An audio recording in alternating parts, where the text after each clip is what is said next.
Hey everyone, welcome back to the channel. Today I wanted to put together another video in my preparing for your first international meet video series, as I'm 6 days out from the North American Championships, just getting ready to travel to the Cayman Islands. I just think a lot of these feelings are coming back to the surface and I want to convey them to you all, especially some things that I've learned in my past 10 years of competing at the national and international level. And for today's topic, I really want to talk about expectations and the experience. So, to kind of set the stage here for this, you have to understand that anytime you're going to a big competition at a national or international or above stage, you're going to have expectations for yourself. And usually, if you're getting to that point, we're all going to have that competitive mindset of, hey, I want to go and I want to win. I do not blame anyone for feeling that way.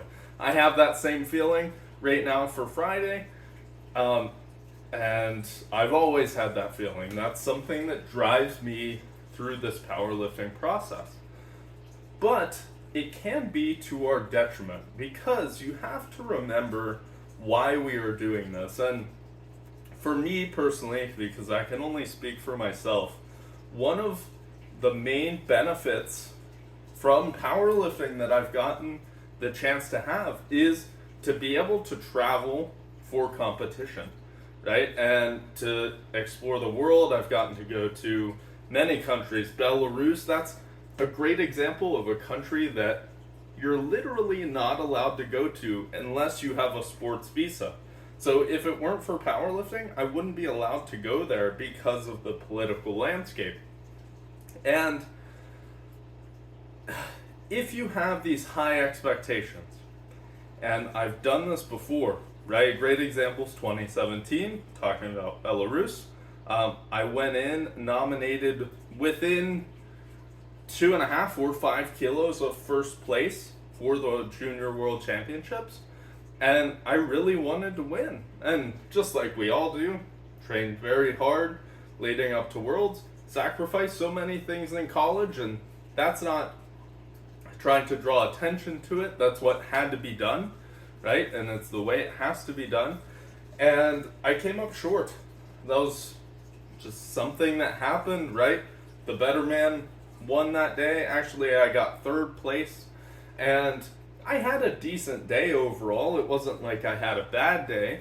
It wasn't my best day by any means, but I got third place and I was on the podium. Now, was I disappointed with that third place? Yes and no. Of course, it was my first really big international meet for a full competition. I was able to get on the podium, so that's a great accomplishment in itself. But I didn't win, which was that grand overarching goal. And to that, I felt this like letdown. And there's some like self-reflection you have to do ultimately when these things happen. Now, the whole point of this video is, even though there may be letdowns, and this is bound to happen in your competitive side to these, okay, you have to take in the moment and enjoy it and really live it up. And I've had this talk with Mike Tushir of Reactive Training Systems. Not too long after this competition, we had a video call. I was fortunate enough to get to pick his brain, and then since then, you know, we've become friends. We've gotten to compete against each other. He'll be at the North American Championships this coming Friday. It's going to be a blast to kind of push ourselves to the limit here. But his whole point, he had a similar situation at Worlds before where he pulled for the win and he came up just short, and he was not happy on the podium, and he has a bunch of pictures where he's kind of not smiling and he's upset. And I've had similar situations, you know, 2019 Worlds, I was fighting for first place, couple difficult lifts happened, and I fell off the podium completely, and I was just like crushed. But you have to be able to separate the competitive side and your personal side and still be able to enjoy these moments whenever you get them. Do not look back and say, man, I wish I had just enjoyed the moment a little more. You know, the only person who feels like second place is bad is first place and the person in second place. To everyone else, you are in a fantastic position. Same thing with third, all the way down the line.